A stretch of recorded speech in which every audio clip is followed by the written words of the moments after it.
അസ്സലാമു അലൈക്കും വറഹ്മത്തുള്ളാഹി വബറകാതുഹു. പ്രിയപ്പെട്ട സഹോദരി സഹോദരന്മാരെ, ലാ ഇലാഹ ഇല്ലല്ലാഹയുടെ നിബന്ധനകളെക്കുറിച്ചാണ് നമ്മൾ പറഞ്ഞുകൊണ്ടിരിക്കുന്നത്.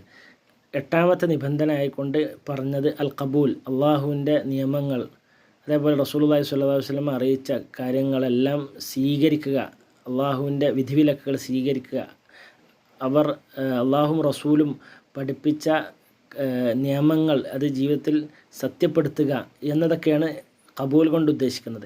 എന്നാൽ അതിൻ്റെ ബാക്കിയായി തന്നെ നമ്മൾ മനസ്സിലാക്കേണ്ട കാര്യമാണ്, അല്ലെങ്കിൽ 9ാമത്തെ നിബന്ധനയായി ചില പണ്ഡിതന്മാരെല്ലാം പറഞ്ഞ കാര്യമാണ് അൽ ഇൻഖിയാദ്. ആ സ്വീകരണം, അനുസരണവും എല്ലാം തുടർന്നു പോരുക, അമൽ കൊണ്ട്, കർമ്മങ്ങൾ കൊണ്ട്, ആദർശം കൊണ്ട്, ആ വിശ്വാസാനുഷ്ഠാനം മരണം വരെ കൊണ്ടു നടക്കുക എന്നുള്ളതാണ്. അതിനെതിരാകുന്ന ഷിർക്കിനെ പോലെ, കുഫറിനെ പോലെയുള്ള കാര്യങ്ങൾ ജീവിതത്തിൽ സംഭവിക്കാതെ സൂക്ഷിക്കുക. അതേപോലെ ഇസ്തിഖാമത്ത് പുലർത്തുക എന്നത്, ഇസ്തിഖാമത്ത് എന്ന് പറഞ്ഞാൽ നേരെ ചൊവ്വേ ദീനിൽ നിലകൊള്ളുക എന്നത് തൗഹീദിൻ്റെ കാര്യത്തിലാണ് ഏറ്റവും പ്രധാനപ്പെട്ടത്. അപ്പോൾ ആ കാര്യം തുടരുക എന്നതാണ്. അമൽ കൊണ്ട് അതിനെ അനുസരിച്ച് അള്ളാഹുവിനെ റസൂലിനെയും അനുസരിച്ച് പോരുക എന്നുള്ളതാണ് ഇൻഖിയാദ് കൊണ്ട് ഉദ്ദേശിക്കുന്നത്. അതിനെ പൊളിക്കുന്ന 1ാമത്തെ കാര്യമാണ് ഷിർക്ക്. അവൻ യഥാർത്ഥത്തിൽ ലാ ഇലാഹ ഇല്ലല്ലാഹ് എത്ര പറഞ്ഞതുകൊണ്ടും ഷിർക്ക് ചെയ്യുന്ന മുശ്രിക്കായ ഒരാൾ അള്ളാഹുവിനോട് പ്രാർത്ഥിക്കുന്നു, അതുകൊണ്ട് എന്താവില്ല, മുവഹിദാവുകയില്ല.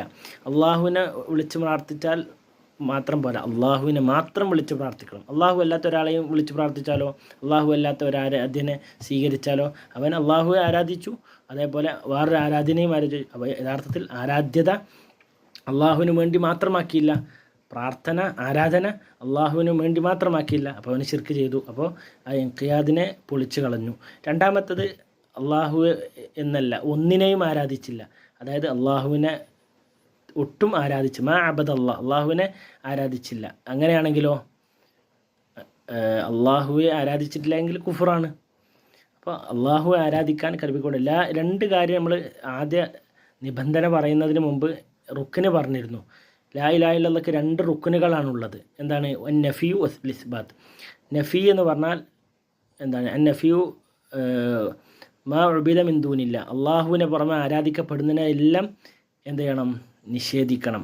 എല്ലാ താഗൂത്തുകളെയും, അള്ളാഹുവിനെ പുറമെ ആരാധിക്കപ്പെടുന്ന സകല ദുർമൂർത്തികളെയും, അതൊന്നും എന്താണ്? ആരാധ്യന്മാരല്ല എന്നത് വിശ്വസിക്കുകയും അംഗീകരിക്കുകയും ചെയ്യണം. അള്ളാഹുവിന് മാത്രമായി ആരാധനകൾ അർപ്പിക്കുകയും ചെയ്യണം. അതാണ് അൽ ഇസ്ബാത്തു ലില്ലാഹി വഹ്ദ.